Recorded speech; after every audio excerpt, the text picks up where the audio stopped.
2023, l'églissement est-il inévitable? Nous allons parler avec Dou Jésus Belidou, un confrère. Nous partageons d'abord nos compassions parce qu'il a été victime d'un incendie. Bienvenue, monsieur Dou Jésus. Bienvenue, Jean-David Kilolo. Ce qui a fait que vous devenez de plus en plus un peu invisible, absent de nos médias? Exactement. Je crois que je commence par témoigner aussi ma gratitude et celle de ma famille à la compassion des confrères et consoeurs, mais aussi de plusieurs personnalités au regard de ce sinistre qui m'est arrivé. J'ai été victime d'un incendie domestique à la maison depuis le 10 août.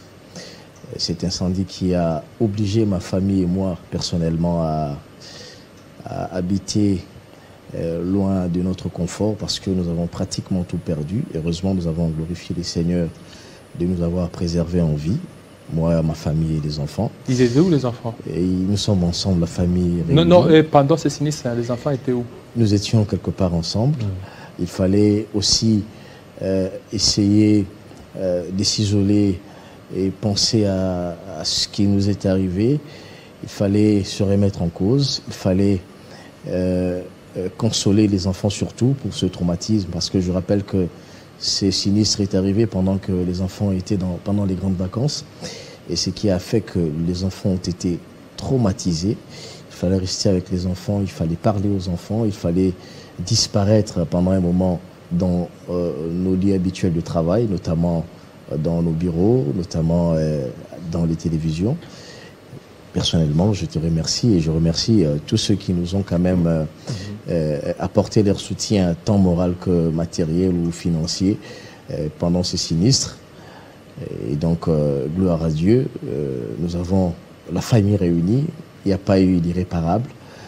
Et tout ce que nous pouvons dire, c'est glorifier le Seigneur Jésus-Christ. Alors, c'est quoi? Il y a eu des enquêtes qui ont été menées? Exactement, les enquêtes sont encore en cours.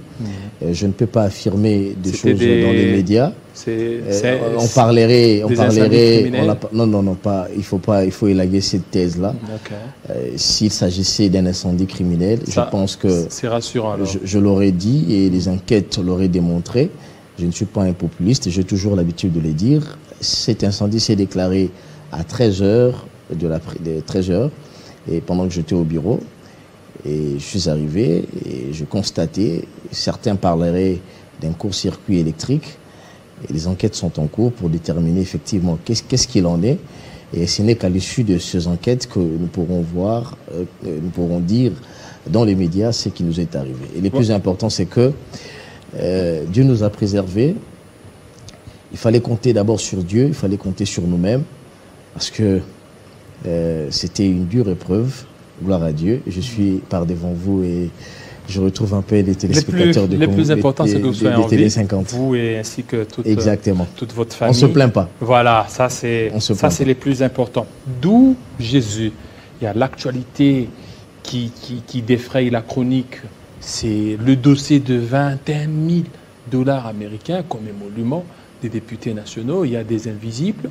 Et avec ça, il y a les élections qui se pointent d'abord à l'horizon, mais vous êtes quand même des courageux parce que j'ai essayé quand même de jeunes d'appeler des députés. Beaucoup de députés sont restés injoignables, ne voulant pas aborder cette question. Je pense que le promoteur ou le responsable numéro 1 de la chaîne, Jean-Marie Kassamba, que je salue d'ailleurs en passant, pourrait vous dire que je l'ai dit dans l'une de ses émissions, notamment à Club 50, je disais que nos députés nationaux arriver jusqu'à 21 000 $ le mois. Vous le disiez? Certains, je le dis. Okay. Les images sont là, on peut le voir.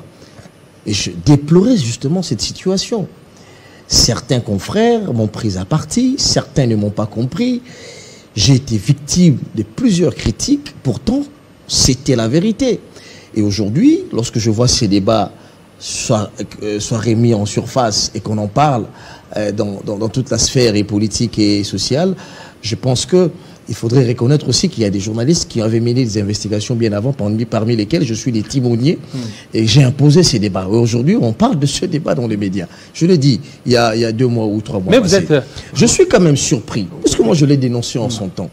Je suis quand même surpris, Jean-David Kilolo, de voir la classe politique, aujourd'hui, les journalistes, comme la classe sociale, surpris que les gens s'étonnent du fait que le député soit la classe la plus nantie de la RDC.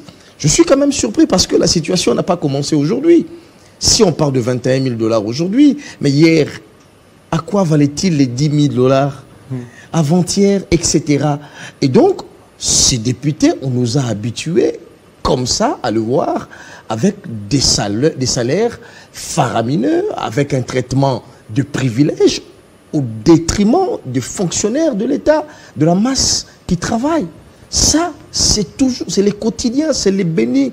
Oui, c'est le pain quotidien des Congolais. Est-ce que ce n'est pas parce que le gouvernement veut aussi avoir... non, moi je commence par dénoncer... veut garder le poste parce que dans ce 21 000, il y a aussi l'argent. Il parle aussi, la part aussi du gouvernement. Jean-David Kilolo, je commence par dénoncer cette hypocrisie. Okay.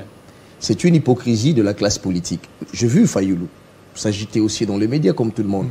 En affirmant effectivement que comme Délice Sanga, c'est inadmissible, Délice Sanga, etc. Exactement, je vous emprunte les mots. Ce sont des acteurs politiques qui ont bénéficié et qui bénéficient encore de ces avantages, le noir ou dans l'obscurité et le jour. Ils se moquent pratiquement du peuple. Ils le savent. Ils ont été députés. Fayoulou a été député. Il a eu des jeeps. Lorsqu'une législature avait des jeeps, depuis la première législature, la deuxième, ils en bénéficiaient et les autres en bénéficiaient. C'est parce que le débat est arrivé en surface, on veut faire l'innocent. Il faut qu'on arrête finalement de se moquer du peuple. Ce que moi je déplore le plus, je vais chuter et terminer par là, c'est que nous pensions qu'à l'arrivée de Tshisekedi, président de la République, et que ces traitements des faveurs au détriment des enseignants qui mouillent les maillots, qui forment l'avenir, la jeunesse, qui ont un salaire médiocre de 200 $, à peu près 400 000, bon, c'est une avancée significative, mais ça ne représente rien lorsqu'on met sur la balance le 21 000 $ le mois et les 200 $ le mois. On a vu des professeurs d'université, l'un d'eux a pleuré lors des obsèques d'un de ses collègues. Il a pleuré simplement parce qu'il fallait qu'il se cotise pour enterrer un des leurs. Alors que nous avons, parmi les sociétaires de la République, des individus pour le travail que nous savons qui bénéficient de près de 21 ou 22 000 $ au détriment de ceux qui, de véritables Congolais qui travaillent. Il est vrai que partout au monde, les députés ont un traitement des valeurs, mais c'est déséquilibré. Mais dans tout ça, vous ne voyez pas qu'il y a d'abord un silence coupable de la part d'abord du bureau, le bureau de l'Assemblée nationale. On attendait la réaction du président ou la réaction même du rapporteur. Aucun signe de vie. Vous savez, lorsqu'il s'agit de tels débats, il ne faut pas voir simplement le bureau. Il faut voir chaque député. Mais regarde, s'il vous plaît, Jean-David Kilolo, s'il vous plaît, j'en viens. Lorsqu'il s'agit des positionnements politiques, on l'a vu ici lors de la composition du bureau de la CENI, regardez comment la classe politique s'est agitée, l'opposition notamment, s'est agitée. Chacun voulait avoir son délégué là-dessus. Lorsqu'il s'agissait de la nomination de Malonda ou des membres du bureau qui devraient composer la CENI, on a vu l'agitation. On appelle la démarche lorsqu'il s'agit des positionnements politiques, lorsqu'il s'agit des dialogues. Regardez, tout récemment, bientôt là, je ne suis pas un devin, mais je pense que la classe politique, puisqu'on avance vers les élections de 2023, certains vont réclamer les dialogues. Et ils vont amener, d'ailleurs, ils les font déjà, Fayoulou les fait, il appelle la masse à mobiliser, parce qu'il veut qu'il y ait un consensus pour tel ou tel document, alors que nous savons, le vrai langage du consensus revient au dialogue, au partage de gâteaux. Et c'est là où on s'agite. Mais lorsqu'il s'agit des questions d'intérêt des Congolais, on n'a pas vu l'opposition s'agiter. Posez la question aux députés de l'opposition, je ne cite pas de nom. Vous allez voir que beaucoup préfèrent rester à fond que de dire la vérité. Et donc ça, c'est un problème sérieux sociétal. Il faudrait le revoir au cours des législatures prochaines, parce que lorsque vous prenez votre micro, vous êtes journaliste, faites le sondage. Allez poser des questions aux vrais électeurs de Congolais. Ils vous diront que ces gens-là, malheureusement, ne méritent pas, je ne dis pas tout, hein, je dis pour certains, pour la plupart d'ailleurs, ne méritent pas ce traitement de faveur au détriment des professeurs, des enseignants, puisqu'il s'agit de la rentrée scolaire, des enseignants qui nous ont formés à parler le français que nous parlons aujourd'hui, des professeurs des universités, des médecins qui nous suivent en ce moment, qui d'ailleurs, certains venaient de sortir d'une grève, des infirmiers qui ont pris les risques lors de Covid-19 pendant que tout s'est caché à la maison, ils ont été au front. Ils ne sont pas mieux, les députés ne sont pas mieux que ces gens-là. Ils ne sont pas mieux que certains qui sont dans la masse laborieuse, mais qui aident le pays. Nos militaires, par exemple, qui sont au front et qui mouillent les maillots pour ce pays dans un contexte de guerre, et vous le savez très bien, et malheureusement, on nous amène des débats. Et moi, je ne condamne, je ne privilégie pas les uns au détriment des autres. Je ne veux pas qu'on utilise les langages simplement pour condamner les bureaux, mais je veux effectivement que nous remettons en cause tous ces députés, surtout ceux de l'opposition, c'est là où je m'attelle, ceux de l'opposition qui s'agitent pour des positionnements politiques, alors que quand il s'agit des intérêts des peuples, ils sont affolés. Voilà, parce que ça n'arrive pas, vous êtes communicateur, mais on vous sent et puis on vous voit, vous aviez dénoncé ces 21 000, ça n'arrive pas. Ça n'arrive pas tous les jours, parce que chaque fois qu'on reçoit les communicateurs... Non, je ne suis pas communicateur, il faudrait... Non, c'est-à-dire que vous, quand même, vous défendez les pouvoirs. Vous défendez les pouvoirs. C'est important. C'est important de le dire. S'il vous plaît, Jean-David Poulolo, il faut finalement l'éclairer. Okay. Je suis un journaliste qui a des convictions, comme toi tu as des convictions, comme tout Congolais a des convictions. Je suis un journaliste, mais de surcroît, je suis un citoyen. Et par ma posture de citoyen, j'ai des convictions.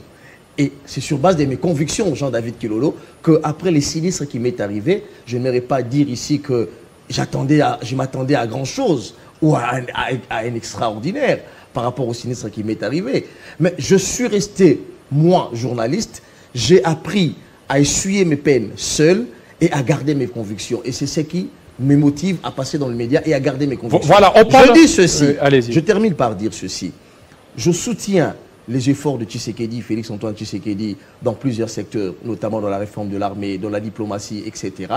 Mais s'agissant justement de ce qui se passe au niveau du Parlement, de l'Assemblée nationale, c'est exagéré que nous mettons sur la balance un professeur d'université qui touche 150 $, et 1500 $ et un député national qui en est à 21 000 $.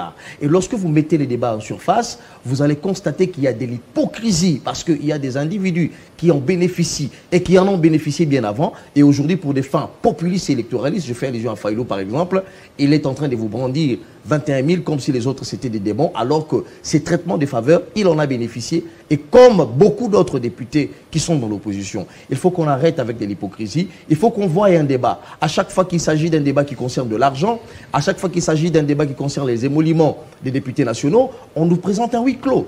Pourquoi on nous présente un huis clos? Parce que dans ce débat-là, le langage, il est le même. Il n'y a pas d'opposition, il n'y a pas de majorité. Voilà. Maintenant, on parle des élections. 21 000 $ pour les députés nationaux. Il y a déjà plus de 228 millions décaissés pour l'organisation des élections. Il y a cette histoire des cartographies. Il y a tout un tas de problèmes qui font assez que les élections en 2023 deviennent de plus en plus hypothétiques. Merci beaucoup Jean-David Kilolo. Je suis toujours très content lorsqu'on parle des questions électorales parce que j'ai toujours eu l'habitude de dire qu'il faudrait alerter maintenant sur les processus électoraux parce que dans 15 mois exactement, on doit avoir des nouvelles élections. Heureusement que ce que je dis ici, je suivis le président de la CENI lorsqu'il a eu à conférer ou à échanger avec les étudiants d'une université de la place, l'université Kimbanguiste, je crois. Il a rappelé, lorsqu'il parlait des contraintes, il dit il y a plusieurs contraintes. Il y a les contraintes notamment liées à la sécurité, parce que vous le savez très bien, une partie de la RDC est en guerre. Je fais allusion à Bunagana. Il y a des contraintes sécuritaires. Et puis, au-delà de toutes ces contraintes, il a évoqué justement ce que vous dites là. Il dit qu'il y a des contraintes financières qui se posent aujourd'hui. Mais il y a une lueur d'espoir lorsqu'il dit, par exemple, Kadima, il dit ces contraintes-là, nous en parlons aujourd'hui parce que nous voulons justement avoir des élections en 2023. Si nous ne voulions pas avoir des élections en 2023, on ne parlerait pas de ces contraintes-là, on resterait aphone et silencieux. Et justement, je m'en tiens à ce qu'il a dit pour revérifier ce qui a déjà été fait. Il est vrai que Nicolas Kazadi a dit lors d'un conseil des ministres qu'il y a eu 228 millions de $ qui ont été décaissés pour la CENI. Mais le 228 millions de $ dont on parle ici, Et dans Jean-David Kilolo, il faut éclairer ceux qui nous suivent. Il s'agit là des frais des paiements des salaires et des frais de fonctionnement. Pas les frais d'organiser les... Pas des frais essentiellement d'organisation des élections, parce que lorsque vous questionnez les services de la Commission électorale nationale indépendante ou le bureau, on vous dira effectivement, puisqu'avant d'organiser les élections, le budget dans l'ensemble, ça fait 650 millions de dollars. Kazadi, Nicolas, le ministre des Finances, dit avoir débloqué 228 millions de dollars, ce qui représente un tiers de la somme voulue pour les élections. Et lorsque vous grattez encore, vous questionnez le bureau de la CENI, on vous dit clairement que les 228 millions de dollars constituent justement les frais de fonctionnement, je l'ai dit, et des salaires. Mais qu'est-ce qu'il en est des frais d'opération? Parce que ces frais d'opération, justement, qui vont permettre à ce que la CENI poursuive avec les processus électoraux. Et lorsque je parle des processus électoraux, il y a justement la cartographie des bureaux de vote. Ça, il faut le souligner. Qui est aussi décrié, c'est que... On en parlera, on en parlera. Effectivement. Et lorsque je dis qu'au niveau des financements, la CENI accuse 4 mois de retard, vous pouvez faire des calculs, nous sommes au mois de septembre. Septembre, août, juillet, juin. Pratiquement 4 mois que la CENI n'a pas de frais d'opération. C'est ça justement l'une des contraintes. On peut oui dire que la CENI en a bénéficié de 228 millions de dollars, mais sur la ventilation, cet argent servait au fonctionnement et au paiement des salaires. Et puis sinon, la CENI en a bénéficié. Donc jusque-là, il n'y a pas eu une grande somme. Il y en a eu au mois de janvier ou au mois de février, je pense, pour les opérations. Mais la CENI, qui n'a pas d'ailleurs bénéficié de ces financements, a quand même fait des efforts pour justement arriver à ce que nous avons appelé la validation de la cartographie d'enrôlement. À ne pas confondre avec la validation de la cartographie de bureau. Parce qu'il y a une agitation. Oui, je suivais un ex-confrère aujourd'hui, que je salue d'ailleurs, devenu politique avec un parti politique, qui en parlait pour dire la cartographie des bureaux devait intervenir selon l'esprit de l'article 47 de la loi électorale actualisée. Après enrôlement et après le tout, les derniers processus, disons ça comme ça. J'étais quand même aussi estomaqué de voir un confrère qui a été longtemps dans la CENI, au niveau de la CENI, voir certaines notions l'échapper, justement la notion de ce que j'ai évoqué tout à l'heure là, la cartographie des centres d'inscription. Et ça, c'est quelle cartographie? Et cette cartographie, c'est une opération qui vient en amont, pas a posteriori, mais en amont de l'enrôlement, justement. Pourquoi? Parce que ceci permet à ce que, qu'on définisse les centres d'enrôlement, qu'on identifie les centres d'enrôlement. Ceci permet à ce que on voie les kits à déployer sur l'ensemble du pays. Cette cartographie des centres d'inscription, voyez-vous, à ne pas confondre avec la cartographie des bureaux de vote. Voyez-vous, ça c'est simple. La CENI en a parlé. Et d'ailleurs, Kadima l'a rappelé lorsqu'il s'agissait des échanges avec les étudiants. Et donc, il ne faudrait pas confondre. Et d'ailleurs, la cartographie du centre d'inscription ou d'enrôlement permet également à ce qu'on ait les nombres exacts des agents à déployer sur l'ensemble du territoire, à identifier les locaux devant abriter les inscriptions pour venir s'enrôler. Et donc, ce sont des exercices qui viennent en amont et non en aval. Et donc, il n'en est pas question ici d'une violation de la loi. Non, il n'en est pas question parce que, justement, il faut qu'il y ait cette cartographie des centres d'inscription pour baliser le chemin en l'enrôlement et baliser le chemin, justement, à d'autres... Voilà, au regard de tout ça, parce que vous avez parlé que la CENI accuse de 4 mois de retard, malgré les 228 millions de dollars qui ont été décaissés, c'est pour les paiements des salaires. Est-ce qu'on peut s'attendre à l'organisation des élections à bonne date? Exactement. Je crois à la bonne foi du président de la République, je crois en la bonne foi du président de la Commission électorale nationale indépendante, et surtout à sa détermination, simplement parce que lorsque vous voyez ce qu'il en est aujourd'hui, en dépit du fait que les financements de l'opérationnalisation est en train de tarder, vous allez constater que la CENI a avancé sur la mise en place de certains dossiers qui devraient déjà commencer, notamment l'enrôlement des électeurs. Lorsque la CENI vous dit tout est déjà mis en place pour démarrer l'enrôlement des électeurs au mois de décembre. Je pense qu'on en est à un délai, parce que si nous démarrons au mois de décembre, avec les délais qui prend l'enrôlement, nous allons avoir les élections dans le délai, c'est-à-dire en 2023. Et lorsque on vous dit, par exemple, il y a des contraintes sécuritaires et financières, cela veut dire que la CENI en alerte pour que le gouvernement se déploie rapidement, parce qu'on n'en est qu'en un tiers, je le dis ici, il faut que ces financements arrivent à temps. C'est aussi votre travail en tant que journaliste. C'est le travail de la société civile. C'est le travail des politiques. C'est le travail. Parce que, Jean-David Kilolo, je vais vous dire une chose, vous serez peut-être étonné. Tous ceux qui s'agitent dans le média pour dire qu'il n'y aura pas élection, pour naviguer à contre-courant des propos de la CENI ou du travail de la CENI, ce sont généralement les gens qui ne sont pas préparés pour les élections. Plutôt que de dire qu'il n'y aura pas élection, ces gens-là devraient faire pression en tant que Congolais au gouvernement pour dire, voici ce que dit la CENI.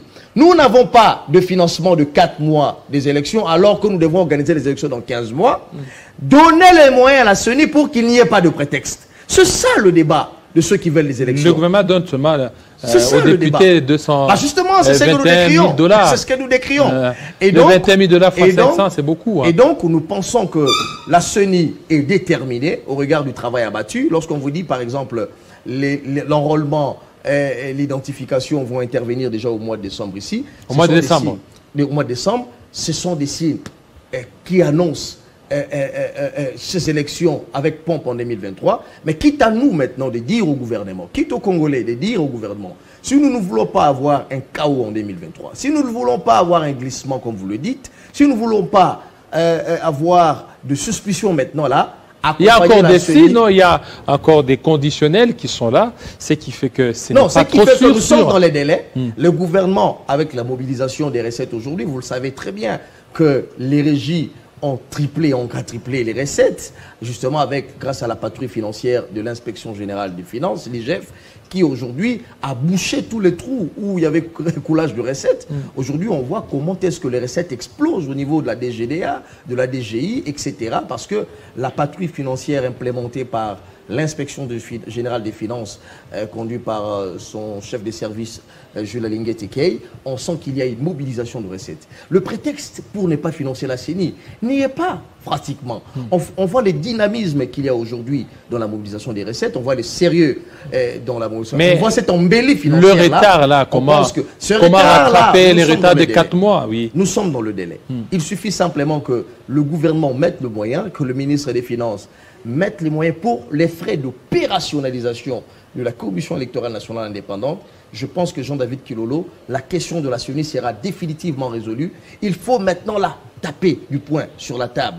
Il faut maintenant la appuyer sur le secteur des finances, financer les élections sur le plan d'opération pour que finalement il y ait enrôlement et qu'à la fin, ce que la classe politique réclame aujourd'hui, la cartographie du bureau des votes, qu'on l'ait et qu'on ait des élections en toute transparence et dans le délai. Voilà, qu'on ait les élections dans le délai, malgré l'insécurité dans l'Est. Justement, la question sécuritaire, c'est cette épineuse question. Est-ce que vous ne voyez pas qu'avec ça, les élections risquent d'être reportées? Nous pensons que lorsque une partie de la jambe... Les gens peuvent dire, une partie élection, il n'y aura pas d'élection sans Bunagana. Une partie du corps est endommagée. Je pense que tout le corps doit se sentir très mal. Et ça, je peux justement le dire parce que si une partie de la RDC a un problème, tout le corps, toute la RDC a un problème. Mais je ne pense pas que ce problème va perdurer au regard de ce qui s'est fait sur le terrain. Je crois aux forces armées de la RDC, je crois aux efforts de la République, du président de la République et du gouvernement d'ailleurs. Et je pense que, avant qu'on ait ces élections-là, au regard de la dynamique qui s'est imposée au niveau diplomatique, la dynamique qui s'est imposée au niveau de la sous-région, la dynamique qui s'est imposée au niveau de l'armée des FARDC, nous pensons effectivement que les lignes vont bouger et que ces élections n'auront pas pour obstacle la situation sécuritaire. Voilà, plusieurs personnes attendaient la nomination des mandataires, c'est arrivé. Et vous êtes aussi satisfait et content des personnes qui ont été nommées? Jean-David Kilolo, cette question, il fallait vraiment la poser. Moi, je suis PCA au niveau des loges comme tout autre Congolais, PCA au niveau des Congolais, je déploie un fait. Le premier fait, c'est qu'il faut dépolitiser l'administration publique. Il faut dépolitiser l'administration publique. Il faut dépolitiser l'administration publique. Il ne faut pas nommer des gens parce qu'ils appartiennent à des familles politiques. Ce que nous avons décrié hier sous Kabila, moi je ne peux pas l'accepter aujourd'hui. Je suis désolé. Dites-moi, est-ce que dans un parti politique, il n'y a pas mieux que son responsable? Est-ce que dans un parti politique, il n'y a pas mieux que son épouse? Est-ce que dans un parti politique, il n'y a pas mieux que son enfant? Est-ce que dans un parti politique, il n'y a pas mieux que son cousin, son oncle, etc.? C'est ça le débat aujourd'hui. Et donc, si nous avions déploré hier un fait, il faudrait le déplorer aussi aujourd'hui. Et nous pensons que sans citer les noms des gens, vous voyez, on n'a pas besoin de regarder la pluie pour savoir d'où provient le ciel, pour savoir d'où provient la pluie. Et justement, il faut dissocier, il faut créer un monde, un océan entre l'administration publique et la politique, parce que il suffira demain de bien danser dans une matinée politique pour devenir demain quelque part. Voyez-vous? Il suffira demain, il faut assainir ce secteur. On l'a déployé hier. Vous savez, à la Régie des eaux, en 2015, j'ai assisté à un reportage scandaleux. 2015. À l'administration publique, on vous dit l'adhésion des membres du PPRD. Ça, c'est en 2015. 2015. Et maintenant, cette fois-ci... L'adhésion, laissez-moi finir. Oui. L'adhésion des membres du PPRD à la Régie des eaux. On voit des agences venir officiellement. Et c'était partout. C'était comme ça partout dans l'administration publique. Mais il faut, justement, ce qu'on a déploré hier, qu'on ne le vive pas aujourd'hui. Moi, j'ai travaillé dans une administration de la place. Je ne citerai pas les noms, de la ville de Kinshasa. Le quota du ministre, le ministre qui devrait envoyer un individu, qui on envoie, c'est sa femme, sans tenir compte des compétences.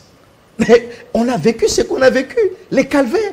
Est-ce que seulement, la bonne question, voici, c'est ça la bonne question, est-ce que ceux qui ont été promus sont compétents pour gérer à bon escient cette administration? Je ne dis pas tous. C'est trop politisé. Je ne dis pas tous. C'est très politisé. Je ne dis pas tous. Vous n'avez qu'à voir la plupart des mandataires. Mais justement. Des fonctionnaires des partis et donc, politiques. mais il y a quand même ceux qui se démarquent. Je pense que demain, il faut qu'on démarque. Il faut qu'on finalement on a pris en étau l'administration publique. Il faut qu'il y ait des concours. Jadis, il y en avait. Il faut qu'il y ait des concours avant de devenir un mandataire. Et pourtant, il y a eu des intérimaires. Je crois à la RENAPI, quelque chose comme ça. Il y en avait. Il faut tester les compétences des gens. Et donc, je pense que ces nominations, on les salue comme on peut. Mais seulement, demain, il faudrait repenser, sinon à ne pas tomber dans les travers qu'on a vus il y a 10 ans, il y a 5 ans ou il y a 6 ans. Merci beaucoup. Et voilà. Mais je ne peux pas terminer sans pour autant saluer quand même certaines nominations, parce qu'il y en a qui l'ont mérité. Je fais allusion ici à l'ACP, je fais allusion à Bienvenue Bakoumania, qui est un confrère qui fait l'unanimité dans la profession. C'est un journaliste chevronné, c'est un journaliste qui a beaucoup de valeur, qui est une référence pour beaucoup, moi notamment, qui a été nommé par ordonnance présidentielle comme directeur général de l'ACP. Je le salue. Et un grand ami à moi, un beau kilo, Jean Médard Liosso, qui a été nommé DGA. Et je pense que... Ils ne sont pas dans des partis politiques, hein? Je pense, je ne sais pas, je ne maîtrise pas s'ils sont dans les partis politiques ou pas. Mais ce qui est le plus important aujourd'hui, c'est les profils des gens à avoir. À l'ACP, qui est l'Agence congolaise des presses, prendre quelqu'un qui vient de l'AFP, l'Agence française de presse, je pense que c'est un profil idéal. Quelqu'un comme Jean Médard Liosso, c'est des compétences comme des gens qu'on apprécie, on s'estime mutuellement. Et ce n'est pas vous qui allez me dire le contraire. Non, ça va. Et donc, ce sont des gens que nous apprécions. Et je crois que ça doit être une référence pour les ministères ou les entreprises publiques à venir, et voir des compétences et non des gens qui savent bien danser. Merci. Ou des gens qui ont des liaisons familiales avec les uns et les autres. Bélédou, surtout de votre passage. Merci beaucoup, Jean-David. Voilà, on va parler cette fois-ci de l'intégration régionale. Comme ça, Shadrack Bambi, Monsieur Comessa, tout de suite.